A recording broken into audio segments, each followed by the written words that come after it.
नमस्कार, अपने उत्तराखंड देख रहे हैं आप और मैं हूं नेहा आपके साथ। नैनीताल उधम सिंह नगर लोकसभा से कांग्रेस प्रत्याशी रहे कांग्रेसी नेता प्रकाश जोशी ने काशीपुर में पार्टी कार्यकर्ताओं और नेताओं से मुखातिब होते हुए लोकसभा चुनाव के दौरान उत्तराखंड में मिली करारी हार पर पार्टी द्वारा समीक्षा किए जाने को जरूरी ठहराया है। तो वहीं उन्होंने मीडिया से रूबरू होते हुए कहा कि हमें अब परिणामों से ऊपर जाकर निकाय चुनाव में जुट जाना होगा, जिससे ज्यादा प्रत्याशियों की सर जीत का सेहरा बांधा जा सके। इस दौरान पूछे गए सवाल का जवाब देते हुए उन्होंने कहा कि नायडू नीतीश के किरदार से पूरा देश वाकिफ है।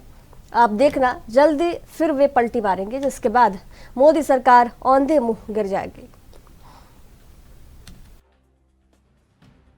देखिए, जिस तरह से हमने चुनाव लड़ा, पूरे कांग्रेस परिवार ने एकजुट होकर पूरी ताकत लगाई। परिणाम कुछ भी रहे हो, लेकिन बड़ा शानदार चुनाव लड़ा गया। तो मैं आज काशीपुर हमारे कांग्रेस परिवार के साथियों का और आप मीडिया के माध्यम से पूरे क्षेत्र की संसदीय क्षेत्र की जनता का आभार मानने आया हूँ। बड़ा उनका आशीर्वाद रहा, जितना भी उन्होंने हम पर फैसला किया। हम कोशिश करेंगे कि जो भी थोड़ी मोटी कमी रह गई हो जनता का विश्वास जीतने में, उसको और आगे हम उसको सुधारेंगे। इसी संदर्भ में आज सभी हम काशीपुर के कांग्रेस इकट्ठा हैं और हम उस पर जरूर चर्चा करेंगे आगे कैसे, क्योंकि स्थानीय निकाय के चुनाव भी आ रहे हैं, उन चुनाव की तैयारी भी कैसे करनी है। और आप सब मीडिया के साथियों का भी आभार मानना था, इसलिए आपसे मिलने की इच्छा थी, मैं इसलिए आया।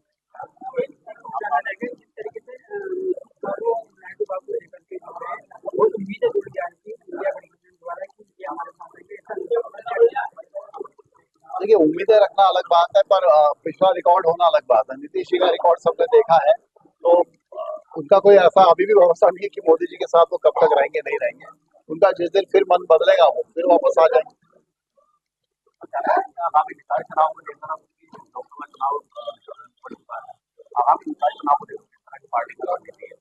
नहीं, तो मैं तो कहूँगा कि जल्दी से जल्दी कांग्रेस में जहाँ जहाँ संगठनिक जो बदलाव होने, यानी कहीं हो सकता है किसी वार्ड में कमेटी अगर ना बनी हो, किसी जगह कमेटियों के अंदर और चेंजेस लाने हो, नए लोगों को जिम्मेदारी देनी हो, तो वो गठन जल्दी से जल्दी पार्टी करेगी और उम्मीदवार चयन की तरफ भी जल्दी से आगे बढ़ेंगे और एक पूरी ताकत से हम लोग स्थानीय निकाय के चुनाव लड़ेंगे।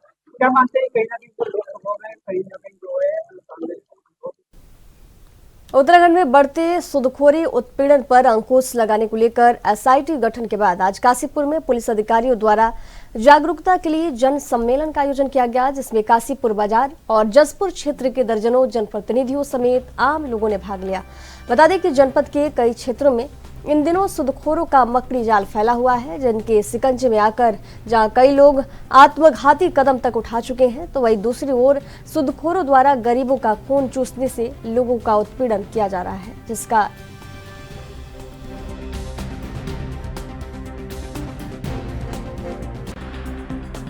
बेसिकली ये जन सम्मेलन कार्यक्रम आयोजित किया गया है। इस जन सम्मेलन कार्यक्रम के आयोजित करने जाने का उद्देश्य जो है, ये बेसिकली सूदखोरी की समस्या जो है क्षेत्र की एक महत्वपूर्ण समस्या है, जिसके निराकरण के लिए शासन द्वारा एक एसआईटी गठित की गई थी, जिसको माननीय डीआईजी साहब रेंज जो है वो जिसको हेड कर रहे हैं, उनके आदेशों पर एक एसआईटी और भी गठित हुई थी, जिसमें एक सदस्य तौर पर मैं इस जन सम्मेलन को हम लोगों ने यहाँ आयोजित किया। इसमें ITI, जसपुर, काशीपुर और कुंडा, इन 4 थानों के जो जनता है वो इसमें प्रतिभाग कर रही है और सूदखोरी या अनाप शनाप ब्याज पर पैसा वसूल करना, इसके संबंध में जो भी अपनी शिकायतें हैं लोगों की, जो भी पीड़ित आएंगे उनकी समस्याओं को सुन के उसका निराकरण किया जाएगा। सर, काशीपुर को अगर देखा जाए तो जिस तरीके से आपने ये मुद्दा बताया है, वो उठाया है, काशीपुर सूदखोरों की चक्कर में पूरी तरीके से जमा हुआ, तो आने वाले समय में किस तरीके से इन पर जोर लगाई जाएगी और प्रशासन को, स्थानीय प्रशासन को निर्देश दिया। बेसिकली ये जो समस्या है सूदखोरी की, ये बहुत ही गंभीर समस्या है। इसमें जो लोग हैं, छोटे व्यापारी हैं या मध्यम वर्गीय व्यापारी हैं और जो फुटकर व्यापारी है, उनको जब पैसे की जरूरत पड़ती है और वो बैंकिंग के पूरा जो चैनल है उस तक जाने से थोड़ा सा वो लोग हेजिटेट करते हैं, तो इस वजह से वो थोड़ा इजी एक्सेस के तौर पे इनकी सहायता लेते हैं और ये लोग अनाप शनाप दरों पर ब्याज देते हैं, उनकी प्रॉपर्टी अपने नाम करा लेते हैं, कभी उन पे ब्लैंक कागज पे या जो है। देहरादून में नदी के किनारे बसी बस्तियों को एनजीटी के निर्देश पर हटाने के आदेश जारी होने के बाद विपक्ष ने इसका विरोध करते हुए शहरी विकास मंत्री प्रेमचंद अग्रवाल से विधानसभा में मुलाकात कर ज्ञापन सौंपा। विपक्ष का कहना है कि आगामी समय में मानसून आने वाला है और ऐसे में बस्ती वालों के घर उजाड़ने के बाद उनके रहने की व्यवस्था कैसे होगी। वहीं इस पर शहरी विकास मंत्री डॉक्टर प्रेमचंद अग्रवाल ने आश्वासन देते हुए कहा कि जो भी उचित होगा उस पर कार्रवाई सुनिश्चित की जाएगी और बस्ती वासियों के हितों का भी पूरा ध्यान रखा जाएगा।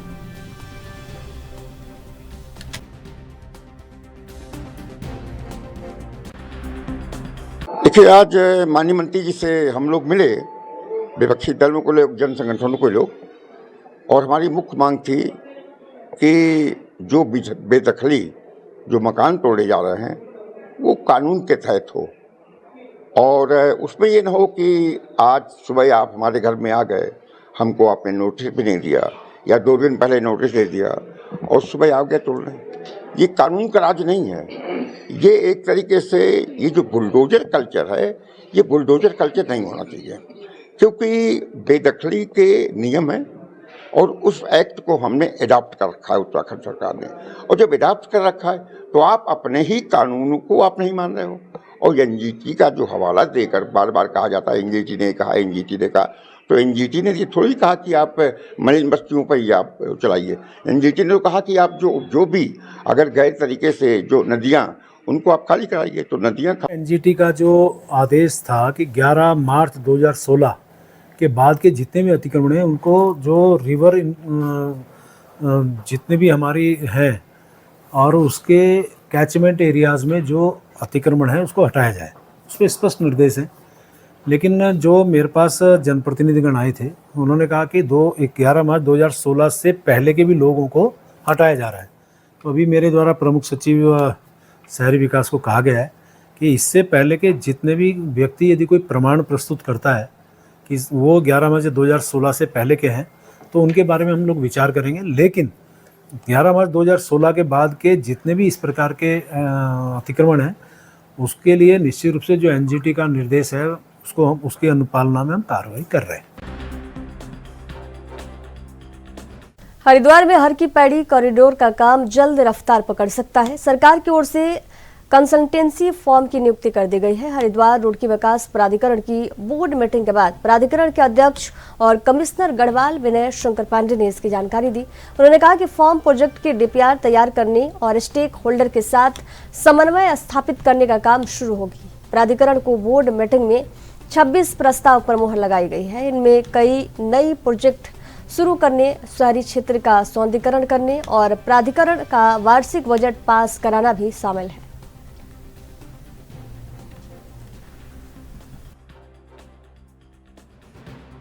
यूआईडीबी एक नई संस्था बनी है और उसकी तरफ से जहाँ तक मुझे अभी जानकारी है कि उसमें कंसल्टेंट की नियुक्ति हो चुकी है और बहुत जल्दी अब वो आएगी यहाँ पर। और सबसे पहला जो उसमें प्राथमिकता रखी गई है वो है स्टेक होल्डर कंसल्टेशन। पहले भी हम लोगों ने लगातार इस चीज़ को यहाँ के हरिद्वार के जो हमारे सम्मानित नागरिक गण हैं उनको बताया गया है, स्टेक होल्डर्स को, कि कोई भी प्रोजेक्ट बिना उनके परामर्श के, बिना उनके सुझाव के नहीं किया जाएगा। उनके जो भी चिंताएं हैं, आशंकाएं हैं, उसका पूरा समाधान होगा, उनसे विचार विमर्श होगा, क्योंकि ये प्रोजेक्ट उन्हीं के लिए बन रहा है, यहाँ के लोगों के लिए ही, यहाँ के पर्यटन को, तीर्थाटन को बढ़ावा देने के लिए बन रहा। तो उनकी जो भी इश्यूज़ हैं उसको अच्छी तरह से एड्रेस। राजधानी देहरादून के डोईवाला के अंतर्गत ग्राम पंचायत बड़कोट क्षेत्र में गोवर्धन के तहत लगभग 5000 वर्ग फीट का बायोगैस प्लांट बनने जा रहा है, जिससे ग्रामवासियों को जहां एक तरफ सस्ता ईंधन मिलेगा तो दूसरी तरफ प्रदूषण को रोकने में भी मदद मिलेगी। इस बात को लेकर देहरादून के जिला विकास अधिकारी सुनील कुमार ने कहा कि इस बायोगैस प्लांट के बनने के बाद 15 परिवारों को बायोगैस का कनेक्शन देने का प्रावधान किया गया है। साथ ही उन्होंने कहा कि इस प्रोजेक्ट का मुख्य फोकस ग्रामीण ऊर्जा को बढ़ावा देने का है।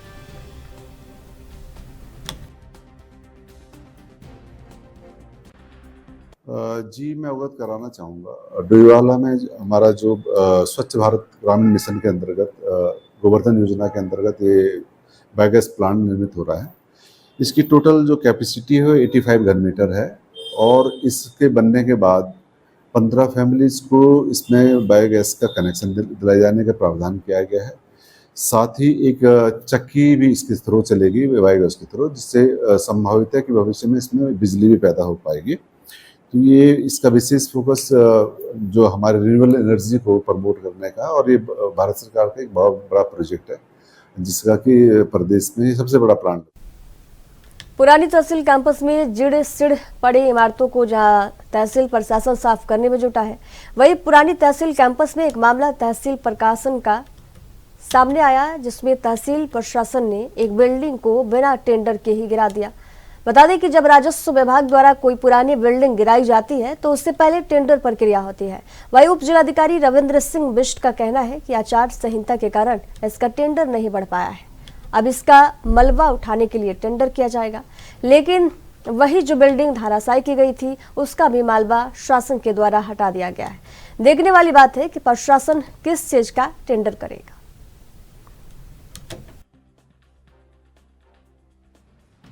क्योंकि वहाँ से हमारा रास्ता जा रहा है, जितने भी पुराने भवन है चाहे नए भी हों, सब डेमोलिशन की कार्रवाई होगी। बगैर टेंडर के हो गया? नहीं, बगैर टेंडर के किसी को दिया नहीं है, हमने सिर्फ डेमोलिश किया है। उसको डेमोलिश करना है और जब उसकी बिक्री कर देंगे तब नीलामी की जाएगी, क्योंकि आचार संहिता लगी हुई थी तो नीलामी। किच्चा कोतवाली पुलिस को बड़ी सफलता हाथ लगी है, जहां पुलिस ने अलग अलग स्थानों से चोरी की 8 मोटरसाइकिलों को बरामद किया है। किच्चा पुलिस ने वाहन चेकिंग के दौरान हल्द्वानी रोड में बनी बाजार के पास बिना नंबर की एक मोटरसाइकिल पर सवार 3 युवकों को रोका तो वे पुलिस को देखकर भागने लगने। पुलिस के द्वारा तीनों को पकड़ लिया गया। पकड़े गए अभियुक्तों के कब्जे से किच्चा से चोरी की गई मोटरसाइकिल बरामद की गई। जनपद उधम सिंह नगर पुलिस माननीय एसएसपी उधम सिंह नगर के निर्देशन में लगातार जो है अपराध पे कड़ा प्रहार करती रहती है। इसी क्रम में कोतवाली किच्चा को एक बहुत ही अच्छी उपलब्धि हासिल हुई है।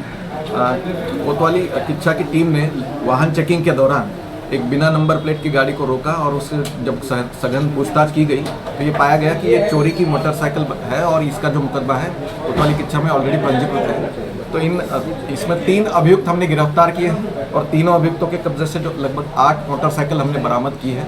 कोतवाली किच्चा की इसकी पूरी टीम, जिसका नेतृत्व सीओ सितारगंज के नेतृत्व में कोतवाली किच्चा की टीम, जिसका नेतृत्व सुंदरम शर्मा इंस्पेक्टर कर रहे हैं, और इसमें बाकी पूरी कोतवाली किच्चा की टीम इसमें सम्मिलित है। ये एक बहुत ही अच्छी उपलब्धि है और सफलता है। इस पूरी उपलब्धि के लिए मैं कोतवाली किच्चा की टीम को बहुत बहुत शुभकामनाएं देता हूं और एसएसपी उधम सिंह नगर की ओर से पूरी टीम को 2000 रुपये का कैश रिवॉर्ड भी इसमें दिया जाए। विश्व प्रसिद्ध नैनीताल जिले के कैची धाम मंदिर में 15 जून को लगने वाले मेले को लेकर जिला प्रशासन और पुलिस प्रशासन ने तैयारियां तेज कर दी है। इस बार मेले पर भारी संख्या में श्रद्धालुओं की पहुंचने की उम्मीद है। इसको देखते हुए पुलिस प्रशासन ने अभी से तैयारियां शुरू कर दी है। पुलिस क्षेत्राधिकारी नितिन लोहनी ने बताया कि पिछले साल मेले में बाबा नीम करोली के दर्शन करने के लिए 2.5 लाख से अधिक श्रद्धालु पहुंचे थे। इस बार संख्या दोगुनी होने की उम्मीद है, जिसको देखते हुए तैयारी शुरू कर दी गई है। देखिए, पिछले साल भी हमने कैंची मेले में करीब 2.5 लाख के आसपास का फुटफॉल देखा था और बहुत इफेक्टिवली मैनेज हुआ था। हम आशा करते हैं इस बार भी इफेक्टिवली मैनेज होगा। जो हमारा ट्रैफिक प्लान रहेगा वो लगभग पिछले बार जैसा ही होगा, कुछ उसमें एडिशंस होंगे। जैसे जो भीमताल के वाया भीमताल जो गाड़ियाँ जाएंगी वो नैनी बेंड और तिरछा खेत वाली पार्किंग में वहाँ पे रुकवाए जाएंगे वाहन। इसके अलावा नगर पालिका का ग्राउंड है, करीब 350 गाड़ियों की वहाँ पे हमारे पार्किंग स्पेस है। जो गेठिया और जोलीकोट से होते हुए जाएंगी गाड़ियाँ, उनके लिए सैनिटोरियम वाली पार्किंग है। सैनिटोरियम से राती घाट को रास्ता आता है, वो पार्किंग का इस्तेमाल किया जाएगा। कैंची की जो अपनी पार्किंग है वो हम आमतौर पर रहता है कि एक दिन पहले ही भर जाती है, और जो पहाड़ से आने वाली गाड़ियां हैं उनके लिए हम खैरना में पार्किंग करवाएंगे। ये वहाँ इन पार्किंग्स में जो हमारे जो यात्रीगण हैं वो अपने गाड़ियों को पार्क करने के बाद वहाँ से शटल के माध्यम से ही गाड़ियाँ आगे जाएंगी। शटल के माध्यम से जो हल्द्वानी से होके गाड़ियाँ जा रही हैं या जोलीकोट के माध्यम से या भीमताल से होते हुए जा रही हैं, वो वन विभाग के बैरियर तक जाएंगी, वहाँ से लोग पैदल जाएंगे। उसमें भी एंट्री और एग्जिट को बाइफिकेट किया जाएगा रूट को, ताकि किसी भी तरीके की स्टैम्पेड की सिचुएशन ना आए। और जो पहाड़ से आने वाली गाड़ियाँ वो पनीराम ढाबे तक जाएंगी, वहाँ से पैदल मार्ग से लोग कैंची मंदिर तक जाएंगे। देखिए, अभी इस चीज़ को कहना थोड़ा मुश्किल है, लेकिन हम एंटिसिपेट कर रहे हैं अराउंड 4 लाख के आसपास ही भीड़ हो सकती है। खबरों के सफर में वक्त है एक छोटे से ब्रेक का। जल्द हाजिर होंगे, देखते रहिए एन वीडियो।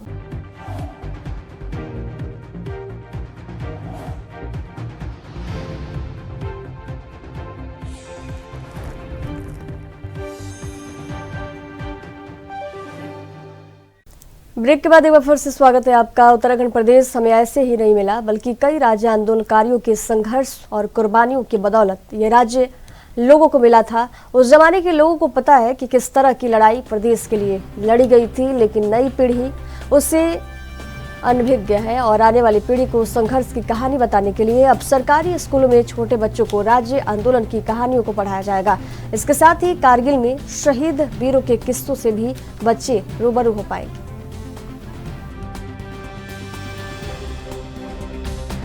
उसके लिए देखिए, माननीय मुख्यमंत्री जी ने घोषणा किया था कि जो उत्तराखंड के आंदोलन का इतिहास है, जो हमारे ऐसे नायक नायिकाएं हैं जो जिनको सिलेबस में आना चाहिए या हमारे छात्रों को जानना चाहिए, जो हमारे लोक व्यंजन हैं, लोक परिधान है, लोक गीत हैं, वो सब भी सिलेबस का पार्ट होना चाहिए ताकि आने वाली पीढ़ी उनके बारे में जान सके। तो उसके लिए CRT के स्तर से हमने कमेटी बनाई थी और हर जिले के ऐसे जो जिनके बारे में, जैसे माधव सिंह भंडारी उदाहरण स्वरूप लो, इस तरह के जितने लोग भी हैं उनको हमने उसमें लिया है। जो हमारी लोक परिधान है, जो लोक व्यंजन है, लोक गीत हैं, उस सबको सिलेबस का पार्ट बनाने के साथ ही साथ जो उत्तराखंड आंदोलन का इतिहास रहा है उसको भी उस हमारी विरासत किताब में समाहित किया हुआ है। तो ये निश्चित रूप से जो हमारी आने वाली पीढ़ी है उसके बारे में उनको जानकारी मिलेगी। उधम सिंह नगर जिले के पुलभुट्टा थाना पुलिस को बड़ी कामयाबी हाथ लगी है, जहां थाना पुलिस की टीम ने चेकिंग के द्वारा बाइक सवार 3 युवकों को पकड़ लिया है। थाना अध्यक्ष रविंद्र सिंह बिष्ट के नेतृत्व में पुलिस टीम ने सितारगंज कक्षा हाईवे पर वाहन चेकिंग के दौरान 3 नशा तस्करों को दबोच लिया। पुलिस ने पकड़े गए जिला उधम सिंह नगर के नानकमता निवासी लखविंदर सिंह, स्वर सिंह और कोतवाली सितारगंज निवासी सरताज अहमद के कब्जे से करीब 5 लाख की कीमत की 124 ग्राम अवैध स्मैक बरामद की है।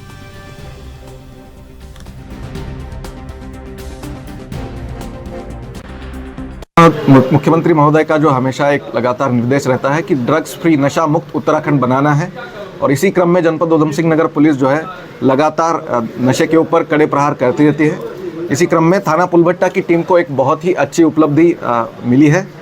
3 अभियुक्त जो हैं ये थाना नानकमत्ता और थाना सितारगंज से इसमें गिरफ्तार हुए हैं। लखविंदर सिंह, सरताज सिंह और स्वरण सिंह। तो इसमें लखविंदर सिंह और स्वरण सिंह जो है दोनों भाई है और थाना नानकमत्ता के निवासी हैं। इन 3 अभियुक्तों को हमने लगभग 124 ग्राम स्मैक के साथ बरामद किया है, जिसकी अंतर्राष्ट्रीय बाजार में लगभग अनुमानित कीमत जो है 5 लाख से भी अधिक है। तो इसमें जो है पूरी टीम की जो नेतृत्व कर रहे थे CO सितारगंज, जिन्होंने किच्छा में भी एक बाइक की अच्छी रिकवरी करी है और पुलभट्टा में नशे के ऊपर एक कड़ा प्रहार। कारबेट और रामनगर वन प्रभाग की सीमा पर रिंगोडा से 200 मीटर रामनगर की तरफ सड़क के किनारे घास काट रही एक महिला पर टाइगर ने हमला कर दिया, जिसमें महिला गंभीर रूप से घायल हो गई। बता दें कि हादसे के दौरान घायल की बड़ी बहन बाघ से लड़कर अपनी छोटी को छीन लाई थी। रामनगर के संयुक्त चिकित्सालय में महिला का इलाज चल रहा है। तारा देवी हाँ वहाँ टाइगर आज जब वो ये पकड़ दी, मैं हल्ला करो, मैं डंडा उठाया ऐसे पकड़ के लाई। बाघ से हटाया? हाँ, बाघ से हटाया मैंने, फिर डंडा से मैंने हटा हाँ ऐसे डंडा से हटाया मैंने। फिर इसको मैंने ऐसे पकड़ा, मैं लाई घसीट के, मेरे को ले जाएगा तो दोनों को ले जाएगा। फिर बाघ के मुंह से हाँ, बाघ के मुंह से खींच के लाई। हम गए, हमारा घर ही वही है, कैसे रहते हैं हम, लाइट नहीं, पानी नहीं, थोड़ा से थोड़ा आगे रिंगोड़े के नीचे, रिंगोड़े का हाँ रोड पे ही हिम्मत दिखाना पड़ गया। बहन है मेरी, वो मरते तो 2 साथ में मरते। फिर मैंने खींचा, मैंने कहा ले जाएगा, दोनों को ले जाएगा। ये 3 जो है रिंगोड़ा ये आमलड्डा खत्ता जो पड़ता है, यहाँ की कुछ औरतें जो है घास काट के लकड़ी बीनने के लिए जो है जंगल में गई थी। तो रिंगोड़ा से 200 मीटर इधर टाइगर ने इनके ऊपर हमला किया है। फिलहाल मैं इस समय हॉस्पिटल लेकर आया हूँ। रोड पे ही हमला किया? हाँ, रोड से थोड़ा अंदर, रामनगर गर्जिया रोड पर रिंगोड़ा खत्ते से 200 मीटर इधर की बात। जी, अभी ठीक है, बाकी वहाँ पे स्टाफ भेज। प्रत्येक शनिवार को यूथ फाउंडेशन टीम के द्वारा 5 रुपए में भरपेट खाना खिलाने का बेड़ा उठाया गया है। यूथ फाउंडेशन के द्वारा प्रत्येक शनिवार को 5 रुपए में भरपेट खाना खिलाने के अलावा जिनके पास 5 रुपए नहीं है उनको भी खाना खिलाया जा रहा है। हर शनिवार को चावल के साथ साथ अलग सब्जी दिया जाता है। इस दौरान यूथ फाउंडेशन के सदस्य प्रमोद अरोड़ा ने कहा कि हम सब दोस्त लोग मिलकर यहाँ काम का बीड़ा उठाया है, हमें अच्छा लगता है। हमारा उद्देश्य है कोई भूखा ना रहे।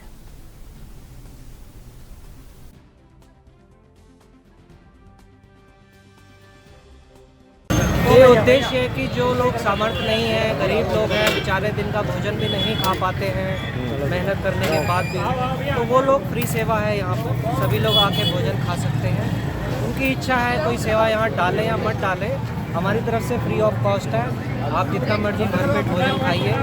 हर शनिवार को यूथ फाउंडेशन की ओर से ये लगाया जाता है और 400-500-600 लोग यहाँ पर। हिमालय के साफ और ठंडे पानी में पाए जाने वाले रेनबो ट्राउट मछली का उत्पादन अब मत्स्य विभाग नैनीताल जिले के पर्वतीय क्षेत्रों में भी करने जा रहा है। इसके लिए मत्स्य विभाग की ओर से रेनबो ट्राउट मछली के उत्पादन के लिए किसानों को तालाब बनाने में सामान्य वर्ग के लिए 40, SC/ST के लिए 60 सब्सिडी का अनुदान दिया जा रहा है।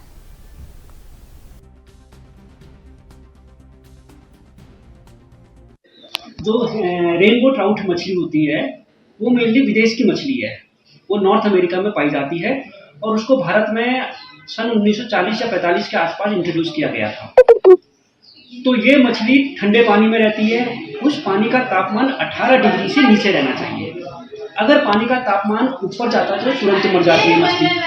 तो नैनीताल जिले में रामगढ़ एक ऐसा ब्लॉक है जहाँ पर कि पानी पूरे वर्ष 18 डिग्री से कम रहता है। तो इसके लिए एक ट्राउट के रेशमे बनाए जाते हैं पक्के तालाब सीमेंट के, जो कि लगभग 50 वर्ग मीटर के होते हैं। 50 वर्ग मीटर का मतलब ये होता है कि लगभग 17 मीटर लंबा और 3 मीटर चौड़ा। इसको रेशमेस कहते हैं, जिसकी लंबाई ज़्यादा होती है और चौड़ाई कम होती है। तो इसके लिए जो एक 50 वर्ग मीटर का रेशमेस होता है उसकी जो लागत आती है लगभग 5 लाख रुपये होती है। तो इस 5 लाख रुपये में वही सामान्य के लिए 40% अनुदान और SC/ST के लिए 60% अनुदान। ये जो मछली है रेनबो ट्राउट, ये बाजार भाव जो इसका है ये 1200 से लेके 2000 रुपये किलो तक बिक जाता है। प्रदेश में बीते कई दिनों से हो रही छुटपुट बारिश के बाद अब मौसम विभाग ने आने वाले कुछ दिनों तक मौसम सामान्य रहने के आसार जताए हैं।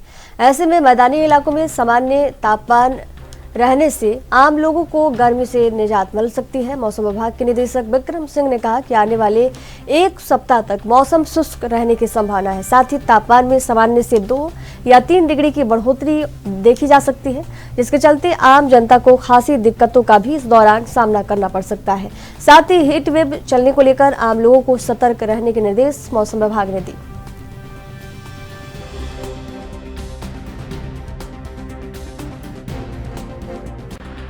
तारीख तक देखें तो कोई विशेष एक्टिविटी कुछ दिख नहीं रही। तो करीब करीब मैं कहूँगा कि मौसम साफ रहने वाला है।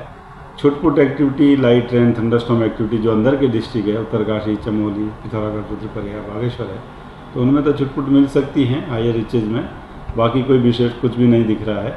ऐसा लग रहा है कि करीब करीब मौसम जो साफ ही रहने वाला 1 वीक अभी आने वाले समय में। और उसकी वजह से जो तापमान है वो अब ग्रेजुअली ऊपर आ रहे हैं और ऐसा लगता है कि 1-2 दिन बाद जो हीट वेव कंडीशन है आइसोलेटेड प्लेसेस फिर से दिखनी शुरू हो जाएगी। तो मैं कहूँगा कि 9-10 तारीख से जो है जो हीट वेव कंडीशन है, चाहे वो प्लेन्स में कह लीजिए या हिल्स में कह लीजिए, तापमान जो है जो सामान्य से है वो 4-5 डिग्री तक, 5-6 डिग्री तक भी जो है वो ऊपर आ जाएंगे अगले 3-4 दिन में। तो जब ऐसी स्थिति होगी तो फिर कहीं ना कहीं हीट वेव कंडीशन जो बन जाती है। तो फिर से मैं कहूँगा कि 4-5 दिन जो है जो टेम्परेचर्स है ऐसे हो जाएंगे कि वो हीट वेव कंडीशन हमारी 9-10 तारीख के बाद जो है अगले 4-5 दिन देखें तो उस तरह की कंडीशन रहेगी। तो ठीक है, हालांकि पीछे बारिश मिली है, कुछ मॉइस्चर भी है लेवल जो है, तो परंतु फिर भी मैं कहूँगा कि कुछ जो इवेंट है फॉरेस्ट फायर की है या इसी तरह का दिन में जो पीक आवर्स रहते हैं जिसमें कि 1 बजे से लेकर 4 बजे तक तो टेम्परेचर मैक्सिमम रहेंगे और लोगों को भी थोड़ा जो है प्रिकॉशन लेना चाहिए कि उस समय थोड़ा बाहर निकलना अवॉइड करें और ज़रूरी है तो फिर कुछ प्रिकॉशंस लेके तभी वो निकलें। तो मुझे लग रहा अगले 2 दिन बाद जो फिर से जो हीट वेव कंडीशन है थोड़ा वो देखने को मिलेगी आने वाले 3-4 दिन। पौड़ी जिले के कालजीखाल ब्लॉक की 2 दिवसीय खैरा लिंग के कौथिग का आज समापन हो गया। आज मेले के दूसरे दिन हजारों की संख्या में पहुंची श्रद्धालुओं ने महादेव के दर्शन कर मन्नतें मांगी। इस मौके पर मंदिर परिसर में 2 सूत्रों में आयोजित कार्यक्रमों के पहले सत्र में मुख्य अतिथि के रूप में जिला पंचायत अध्यक्ष शांति देवी, विशेषता अतिथि के रूप में पूर्व सहकारी बैंक के अध्यक्ष नरेंद्र सिंह रावत कुट्टी, जिला पंचायत उपाध्यक्ष रचना बुटेला ने आयोजित कार्यक्रम का शुभारंभ किया।